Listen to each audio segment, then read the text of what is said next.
Pack के तहत उनके ऊपर काम बिल्कुल खत्म हो चुका था। सी पैक की जो 10वीं एनिवर्सरी है वो मनाई जा रही है। आज के दौर में किस तरह मुल्क की मईशत की तबाही की गई। पैक ने पाकिस्तान और चीन को इक्तिसादी शोबे में भी मजबूती से जोड़ दिया है। अस्सलाम वालेकुम नाज़रीन, आप रूबरू प्रोग्राम देख रहे हैं और मैं हूं आपका मेज़बान शौकत वराचा। वज़ीर आज़म मियाँ शहबाज शरीफ धड़ाधड़ आज कल इफ्तिताह कर रहे हैं मुख्तलिफ़ मनसूबों का। हालांकि असम्बली टूटने या असम्बली की मुद्दत पूरी होने में अब हफ्ते नहीं बल्कि दिन रह गए हैं। अगर 8-9 को असम्बली टूटती है तो फिर 90 दिन के बाद इलेक्शन होंगे। अगर 12 को असम्बली अपनी मुद्दत पूरी करती है तो फिर 60 दिन के बाद इलेक्शन होंगे। गैर यकीनी अलबत्ता ज़रूर है कि क्या वाकई आइन की दी हुई मुद्दत के अंदर ही इलेक्शन हो जाएंगे या फिर 14 मई जो पंजाब असम्बली के इलेक्शन नहीं हुए थे कोई इस तरह का मसला बन जाएगा। मरदमशुमारी एक एक्सक्यूज़ के तौर पर वो सामने लाई जा रही है। निगरान वज़ीर आज़म का ऐलान भी होना है और इस पे भी धड़ाधड़ मुशावरत की जा रही है। साथ साथ चीन के नायब वज़ीर आज़म की पाकिस्तान में आमद, सी पैक के 10 साल मुकम्मल होने की तकरीबात का सिलसिला और चीन के नायब वज़ीर आज़म के साथ साथ ईरान के वज़ीर ख़ारजा भी इसी हफ़्ते पाकिस्तान आएंगे। IMF के साथ भी मुआहदा हो चुका। क्या ये सब कुछ जारी रहेगा निगरान दौर में भी या फिर खुदा नखास्ता पाकिस्तान को बदएतमादी के तानों को बर्दाश्त करना पड़ेगा? इसी सी पैक के हवाले से, पाक चीन दोस्ती के हवाले से institute of strategic studies Islamabad और चीन के थिंक टैंक्स का आपस में एक इंटरेक्शन हुआ गुज़श्ता हफ़्ते बीजिंग में, शंघाई में। कुछ उसकी रूदात भी हम आपको दिखाएंगे। प्रोग्राम का आगाज़ करते हैं और इस वक्त मुल्क की सूरत हाल पर बात करने के लिए वज़ीर आज़म के मुशीर, पीपल्स पार्टी के मरकज़ी रहनुमा और सीनियर सियासतदान चौधरी कमरुज़्ज़मान कायरा साहब हमारे रूबरू हैं। चौधरी साहब, बहुत शुक्रिया आपने वक्त दिया। यकीनन पहला सवाल तो मेरा यही होगा कि ये असम्बली टूट रही है 8-9 को या फिर 12 अगस्त को अपनी मुद्दत पूरी कर रही है? राजा साहब, मोस्ट लाइकली 90 डेज में इंतखाबात होंगे। अच्छा, यही इस वक्त हालात, इलेक्शन कमीशन की तैयारी, सियासी जमातों को भी यही सूट करता है। तो इसमें कोई मजाका भी नहीं है, ये आईनी रास्ता है। तो मेरा ख्याल है 90 दिन में इलेक्शन होंगे। यानी 90 दिन की आपने वजाहत कर दी, मतलब कि असम्बली 2-4 दिन पहले टूट जाएगी। ऐसे ही है। और कौन सी तारीख है वैसे असम्बली टूटने की? मोस्ट लाइकली 8 और 9, मोस्ट लाइकली। मेरे पास कंफर्म नहीं है, मैं आपको अंदाज़न बता रहा हूँ, लेकिन मोस्ट लाइकली 8 और 9। और वज़ीर आज़म साहब बाकायदा एडवाइस जारी करेंगे सदर के लिए कि असम्बली तोड़ दी जाए? जी, नेचुरली ये वज़ीर आज़म साहब का इख्तियार है, आइन उनको इख्तियार देता है। और असेंबली खत्म होने में भी 2 दिन बाकी रह गए होंगे। जी जी। तो अब इस अमल में जो गैर यकीनी थी कि असेंबली की मुद्दत खत्म हुआ, अब हमें चाहिए कि हम लोगों को इस तरफ एजुकेट करें। और मेरा आपके जरिया, आपसे भी और आपके जरिया बाकी मीडिया के साथियों से भी गुजारिश है, और सोशल मीडिया वाले जो हमें गालियां देते हैं वो भी, और जो नहीं देते हैं उनसे भी गुजारिश है कि भाई अब हमें तवज्जो देनी चाहिए कि हम कौम को एजुकेट करें इस बात पे कि इलेक्शन प्रोसेस में हिस्सा लें। अपने होशो हवा के तहत किसी जज्बाती फैसले में, किसी शराब दिखाने वाले के चक्कर में आके, उस धौंसे में आके नहीं, बल्कि खुली आंखों के साथ हकायक को देखते हुए अपने फैसले करें। अहल लोगों के हवाले अपनी अमानतें करें ताकि पाकिस्तान के जो असम्बलियां हैं उसमें बेहतर लोगों का चुनाव होके जाएगा तो ही पाकिस्तान के हालात में या बेहतर हुक्मरानी हमारी जाए, उसकी बुनियाद रखी जा सकेगी। चौधरी साहब, एक और भी काउंसिल ऑफ कॉमन इंटरेस्ट का इजलास होना है। उसमें अगर मरदमशुमारी को नोटिफाई कर दिया गया तो कानूनी तौर पर फिर नई हल्का बंदियाँ करवाना पड़ेंगी और उस सूरत में जो थ्योरी पेश की जा रही है कि इलेक्शन फिर डिले हो सकते हैं। राजा साहब, ये आइन का तकाजा है कि अगर मरदमशुमारी हो जाती है तो मरदमशुमारी के बाद नई हल्का बंदियां होती हैं। जी जी। लेकिन ये मामूल की सूरत हाल के लिए होता है। अच्छा, यानी अगर इलेक्शन अभी होना है, इलेक्शन होने में वक्त है, मर्दमशुमारी होके तैगरी होके नोटिफाई हो गई है, तो आपने नई शुमारी के तहत नई हल्का बंदियां करनी है, क्योंकि सीटों की सूबों के दरमियान और सूबों के अंदर एडजस्टमेंट्स होती हैं आबादी के लिहाज से। जी जी। लेकिन अगर ऐसा नहीं है और इलेक्शन की डेट सर पे आ गई है, तो इस इलेक्शन की डेट को हल्का बंदियां यानी मर्दमशुमारी की वजह से डिले नहीं किया जा सकता, ये मेरी राय है। और दूसरा यह है कि मर्दमशुमारी को तो जिन जमातों का ये मुतालबा है कि नई मर्दमशुमारी के तहत इंतखाब कराए जाएं, उसमें से कुछ जमातें तो वो हैं जो मर्दमशुमारी के अमल पे ही मुतमईन नहीं है। जी जी। तो पहले उनका इत्मीनान चाहिए, पहले वो उस पे मुत्तफिक हों, जी जी, और फिर जाके नई हल्का बंदियां हों। तीसरा एक और मसला उसमें बड़ा है कि जो कानूनदान है, मैं तो कानून का तालिब इल्म नहीं हूँ, लेकिन कानूनदानों के दो ग्रुप्स हैं। एक कहता है कि जो आइन के अंदर सूबों की सीटें कौमी असम्बली की लिखी हुई हैं, उनके अंदर अगर कोई तब्दीली करनी है, यानी नई हल्का बंदियों की सूरत में अगर कोई तब्दीली है, तो फिर उसके आईनी तरमीम करनी पड़ेगी, वो ऑर्डिनेंस के जरिए नहीं हो सकती। और मेरा वैसा जाती ख्याल उस ग्रुप के साथ है जिसका ख्याल यह है कि नहीं, इसके लिए जरूरी नहीं है। लेकिन बहरहाल वो वकला का एक व्यू है, हो सकता है वो दुरुस्त हो या वो प्रिवेल कर जाए। सो इसके रास्ते में अभी पहाड़ हैं, लेकिन मैं ये समझता हूं कि अब किसी बुनियाद पे इलेक्शन को डिले की तरफ नहीं लेके जाना चाहिए, बल्कि हमें अगले 90 दिन के अंदर इंतखाब की तरफ जाना चाहिए। बड़ी अच्छी बात आपने की कि जो आइनी तकाज़े हैं और इंतखाबात ही एक वाहिद अमल होते हैं अवाम की राय लेने के लिए, क्योंकि अवाम ही अल्लाह के बाद तो अख्तियार अवाम का ही है।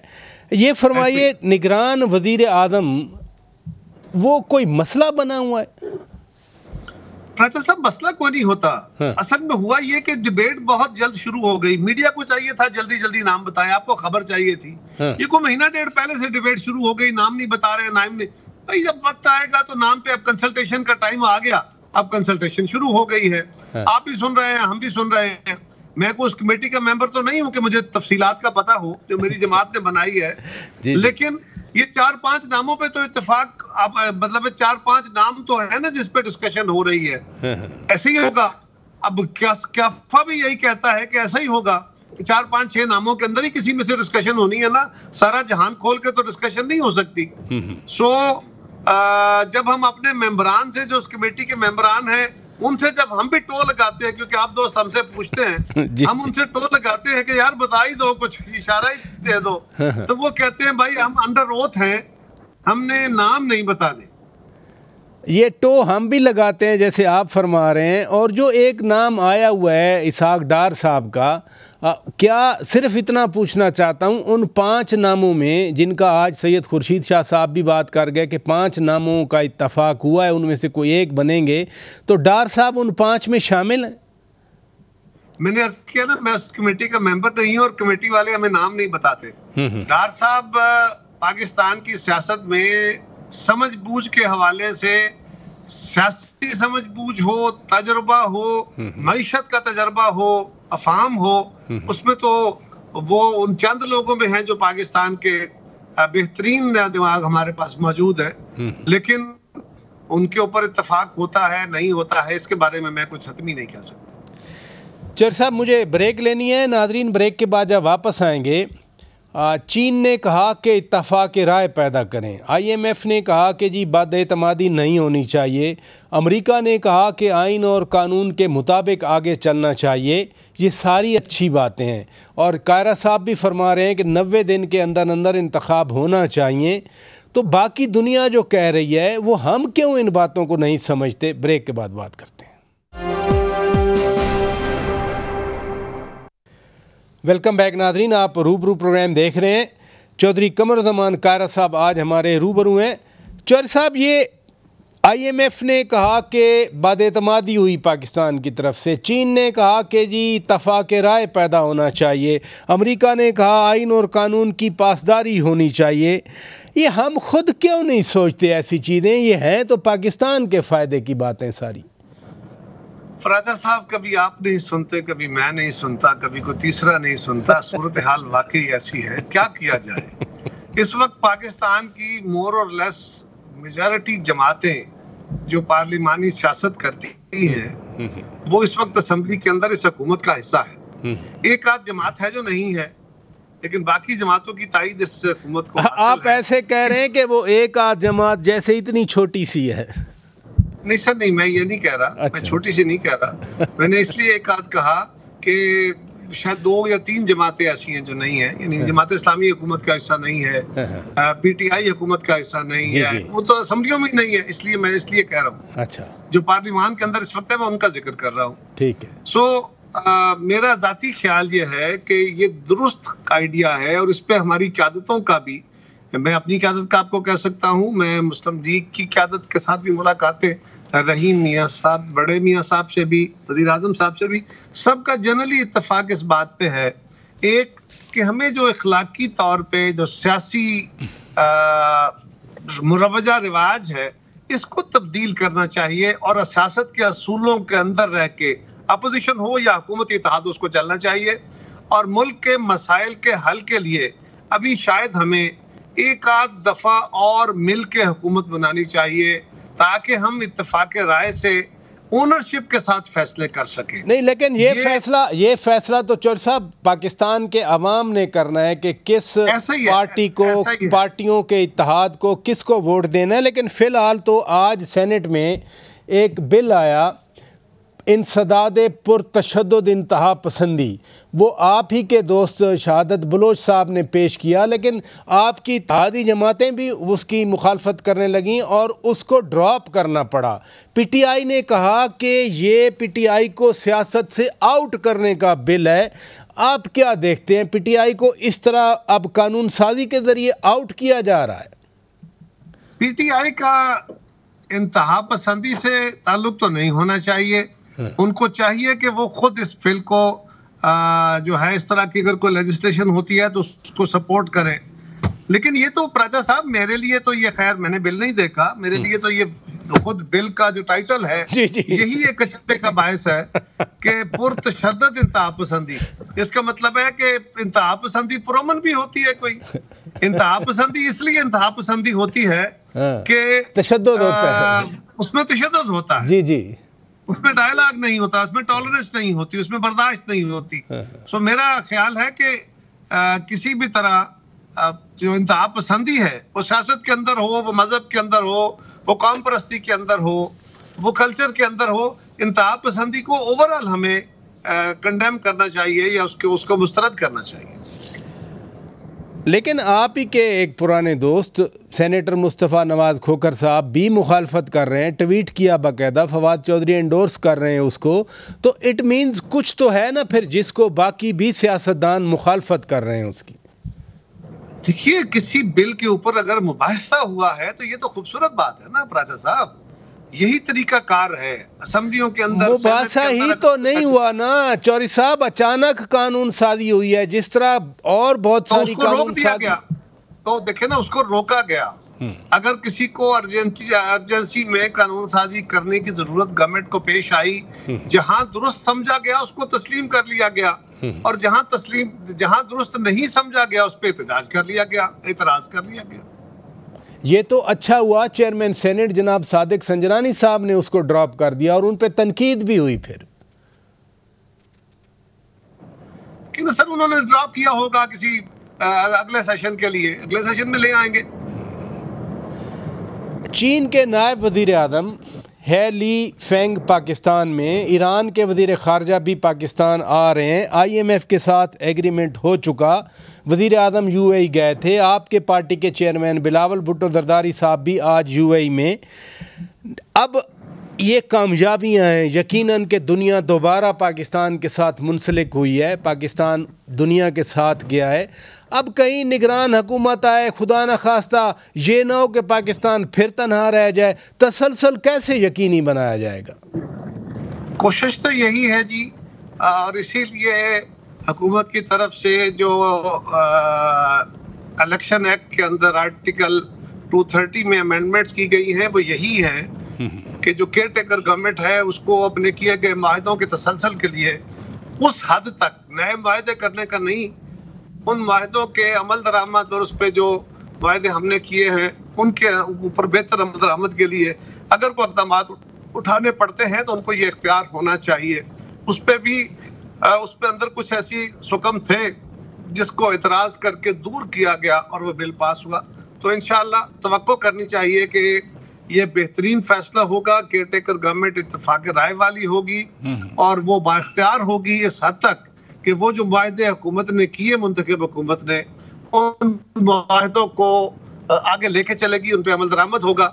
और बिलाशुबा वादे-ए-एतमादी तो पराचा साहब इंफरादी जिंदगी में, दोस्तों में हो जाए तो दोस्तियां खत्म हो जाती हैं, फैमिलियों में हो जाए तो वो रिश्ते टूट जाते हैं, और कौमों में, कारोबार में हो तो कारोबार बैठ जाते हैं, और कौमों में भी जिस कौम का एतबार न रहे वो कौमों की तारीख में या कौमों की बिरादरी में वो भी अपना मकाम और अपनी हुर्मत खो बैठती है। फिर उसके साथ लोग मामला जरा बच के ही करते हैं।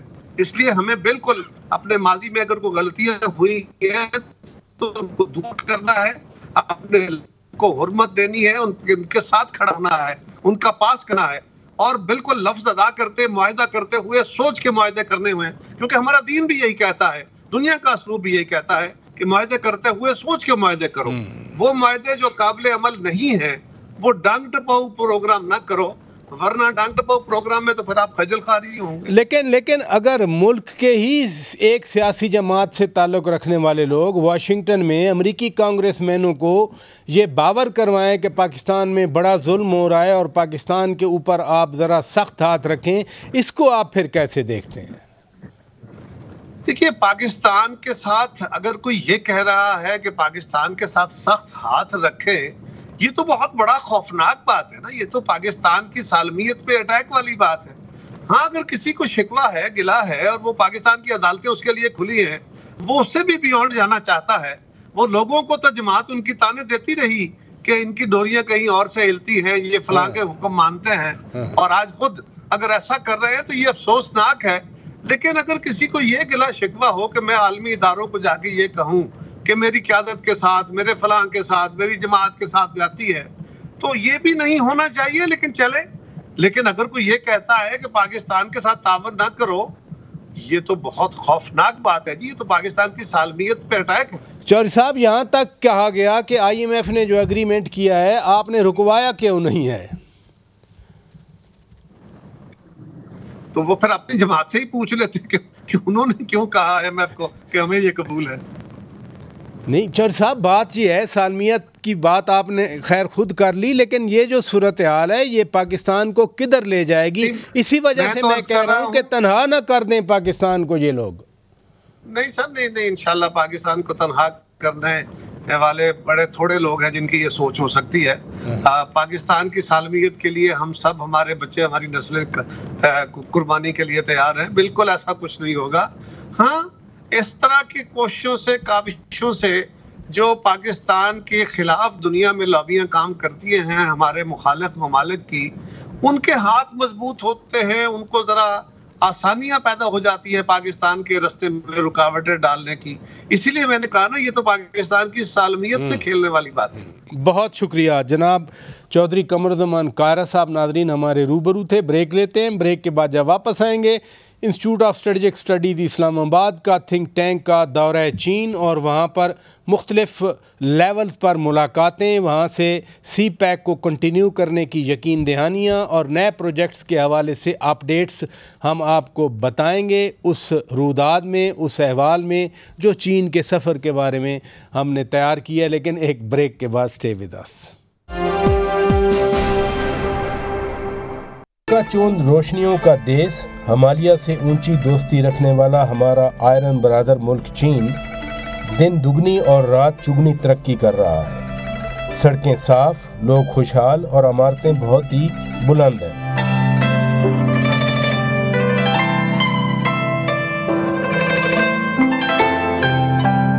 यानी दुनिया की दूसरी बुलंद तरीन इमारत शंघाई टावर एक अजीब सा सहर लिए हुए है। शंघाई टावर के ऊपर जाकर झांकें तो बड़ी बड़ी इमारतें छोटी छोटी खुम्बियाँ नजर आती हैं। दरियाए पुडांग का पानी और इसमें चलने वाली कमर्शियल कश्तियाँ भी खिलौने से दिखाई देते हैं। टॉप फ्लोर पर टावर के अंदर ड्रैगन आई खुसूसी दिलचस्पी का जिक्र है।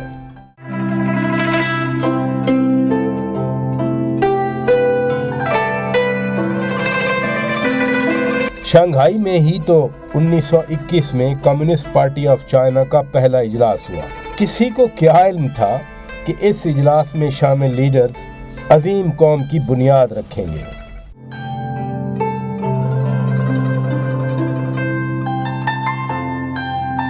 ये वो इमारत है, छोटी सी इमारत है जिससे कम्युनिस्ट पार्टी ऑफ चाइना का पहला इजलास हुआ 1921 में। और फिर इस छोटी सी इमारत में एक party, communist party of China के इजलास के बाद पार्टी बढ़ी, पार्टी में लोग शामिल हुए, ख़ास तौर पर नौजवान शामिल हुए और मोस्टली जो यूरोप से पढ़ के आए थे, कार्ल मार्क्स को पढ़ते थे, उस फिलॉसफी से आगाह थे। और आज वही यूरोप, वही दुनिया अब चाइना से खरीद रही है। यानी चाइना का कोई मैच नहीं है किसी के साथ, या यूँ कह लें दुनिया का अब चीन के साथ कोई मैच नहीं है। लेकिन तारीख कैसे बनती है, ओरिजिन कैसे होती है, तारीख की बुनियाद कैसे पड़ती है, कम्युनिस्ट पार्टी ऑफ चाइना की बुनियाद इस कमरे में, इस घर से पड़ी थी। और अंदर वो एक टेबल भी मौजूद है जिस पर ये लोग मिले।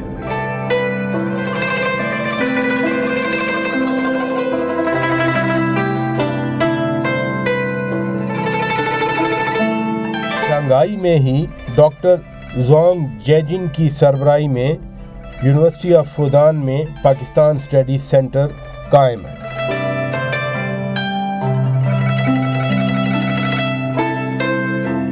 पाकिस्तान इकोनॉमिक कॉरिडोर के 10 साल पूरे होने के बाद अभी भी पूरी उम्मीद है हम, और लगता तो ऐसे है कि दो तरह के जो स्टेजेस हैं वो तो पार हो चुके हैं, लेकिन जो बड़ा अहम जो मामला सनती तरक्की और जो पॉवर्टी एलिवेशन, जैसे हम गुर्बत के ख़ात्मे के लिए भी आई थिंक कि अगर चाइना पाकिस्तान का जो मुआहदा है वो आगे चले तो ये दोनों ममालिक के लिए, ख़ास तौर पर पाकिस्तान के लिए बहुत अहम रहेगा।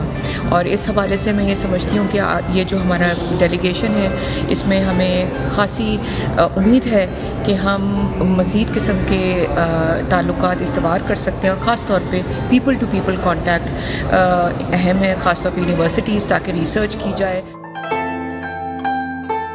इस सेंटर में दोनों ममालिक के दरमियान ताल्लुकात के फ़रोग़ के लिए तहकीकी काम और सेमिनार जारी रहते हैं। ये इलाका शंघाई का यू गार्डन कहलाता है। यू गार्डन को उन्होंने अभी तक तो प्रिजर्व किया हुआ है। जो बिल्डिंग के स्टाइल्स हैं, जो पीछे दुकानें हैं, वो वही पुराना जो चाइना है, वो पुराना चाइना की यादगार है। कब तक ये यादगार रहती है? क्योंकि इसको अगर कॉन्शियसली इसको प्रिजर्व किया है तो फिर इसको मेंटेन किया जाएगा। और यही चाइना की ब्यूटी है कि चाइना अपनी मॉडर्नाइजेशन भी कर रहा है, बट साथ साथ जो चाइना की एक यूनिक एंटिटी है, एक शनाख्त है, एक पहचान है दुनिया में, चाइना उस पहचान को भी कंटिन्यू किए हुए है।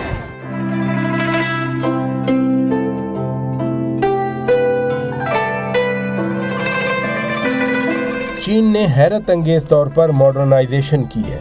शंघाई से बीजिंग तक बुलेट ट्रेन तरक्की का एक अजीम शाहकार है। बुलेट ट्रेन में 1350 किलोमीटर के फासले में जगह जगह फैले गांव तरक्की का मुंह बोलता सबूत है।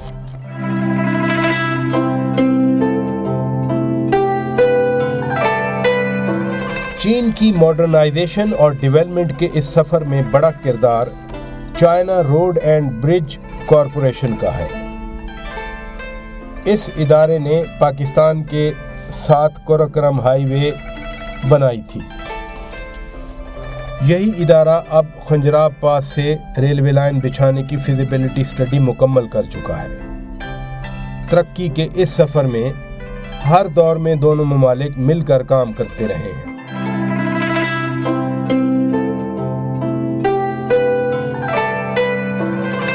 The relationship going on between the two countries? It's very well, very well. Yeah. And how you foresee that future will be joint, shared future? Future will be more friendship, more cooperation with each other. Yeah, we were more friends and the more, more friends, more and more.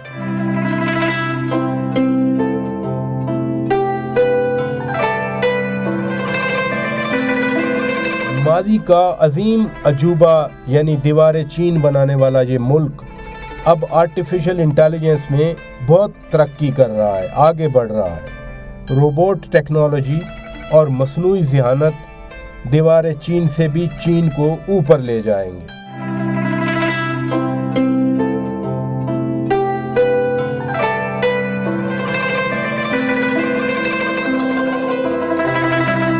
China road and bridge corporation यूरोपीय मुल्क Croatia से लेकर अफ्रीकी मुल्क Kenya तक धरती पर शाहराएं और समंदर के ऊपर पुलें तामीर कर रही है।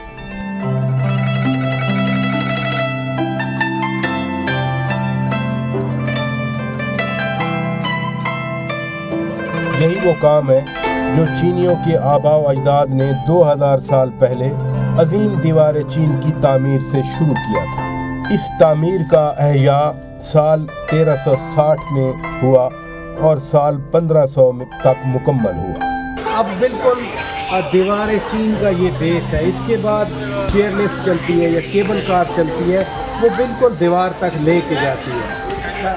मैं सिर्फ ये बताना चाह रहा हूँ कि इमेजिन 2000 ईयर बैक या 1000 ईयर बैक या फिर 1368 से जो नया फेज़ बना, कितना डिफ़िकल्ट होगा इस प्रोसेस को शुरू करना, फिर इसको प्रोसेस करना और फिर इस प्रोसेस को मुकम्मल करना। ये एक माइंड है, ये एक सोच है। मैं कहना ये चाह रहा हूँ कि अगर चीन के लोग 2000 पहले ये थॉट को एक अमली जामा पहना सकते थे, तो आज इसी वजह से दुनिया भर में वो तामीर और तरक्की के कामों को आगे बढ़ाएं।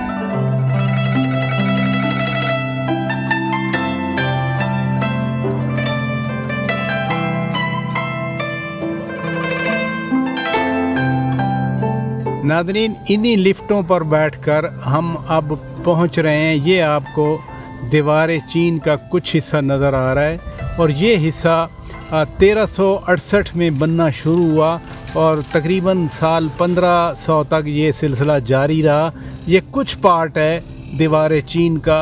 मैं अपने इसी मोबाइल के कैमरे से बना रहा हूँ ये आपको दिखाने के लिए कि जब ज़िंदा कौमें किसी काम पे लग जाती हैं तो फिर पहाड़ हों और जितने मर्ज़ी ऊंचे पहाड़ हों, जितना रास्ता दुश्वार हो और मंजिल जितनी कठिन हो, वो कठिन मंजिल तक ज़रूर वो कौमें पहुंचा करती हैं।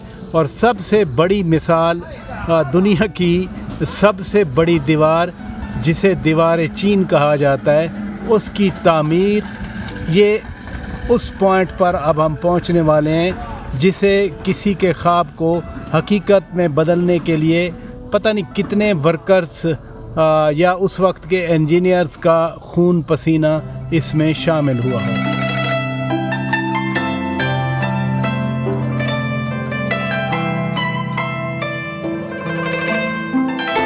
साबिक सेक्रेटरी खारजा सुहेल महमूद साहब, जो आजकल institute of strategic studies Islamabad के डायरेक्टर जनरल हैं, हमारे साथ मौजूद है। तकरीबन एक हफ़्ता हुआ हमारी विज़िट, हम मुख्तलिफ़ शहरों में भी गए और मुख्तलिफ़ थिंक टैंक से या उनके जो तरक्की के इदारे हैं। आप क्या देखते हैं यहाँ दीवार चीन पे खड़े होकर, अगर हम इस पे कमेंट करें हमारा दौरा या हमने जो कुछ देखा या जो कुछ सुना? ऐसा बहुत शुक्रिया। मैं ये कहूँगा एक जुमले में कि ये इंसानी अज़्म की एक लाजवाल कहानी है दीवार चीन। और चीन जो कि अपनी तारीख में मुख्तलिफ मौक़ों पर बैरूनी ताकतों की रेशा दरारों का एक निशाना रहा, उसने किस तरह अपने आप को महसूस किया, महफूज किया, जैसे आपने कहा तामीर किया। और इस हफ्ते में हमने एक रिमार्केबल प्रोग्रेस का दर्जे का एक हमने वो देखा है, झलक देखी है।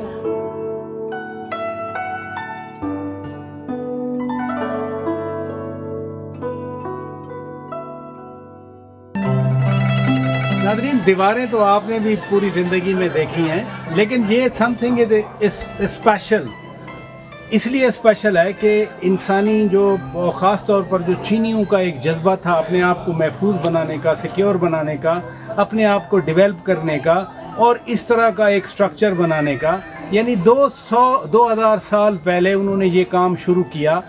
फिर जो मॉडर्न दौर का है वो तो 1368 से लेकर 1500 तक उन्होंने ये एक ऐसा शाहकार तामीर किया जिसे दीवार चीन कहा जाता है। और ये वो जज्बा होता है कौमों का जो कौमों को तरक्की भी देता है, कौमों को महफूज भी बनाता है। और आप देख लें कि आज का चीन भी शायद अपने उन फोर फादर्स के नक्शे कदम पे चल रहा है कि सिर्फ अपनी तामीर ही नहीं, अपने शंघाई, अपने बीजिंग, अपने सिंजियांग, अपने तिनजियांग को तरक्की देकर अब अफ्रीका को भी चीन तरक्की दे रहा है। और ख़ास तौर पर पाकिस्तान के हवाले से, चूँकि मैं एक पाकिस्तानी हूँ, तो CPEC के ज़रिए पाकिस्तान में इसी तरह के बड़े बड़े जो नेटवर्क्स हैं वो तामीर हो चुके हैं, तवानाई के मंसूबे तामीर हो चुके हैं। और ये प्रोसेस जो चीन ने अपने अंदर से 2000 पहले तामीर और तरक्की का शुरू किया था, अब पाकिस्तान में भी फैल रहा है। और इसकी सबसे बड़ी एग्जाम्पल वो बेल्ट एंड रोड इनिशिएटिव है जिसका फ्लैगशिप प्रोजेक्ट CPEC है पाकिस्तान में।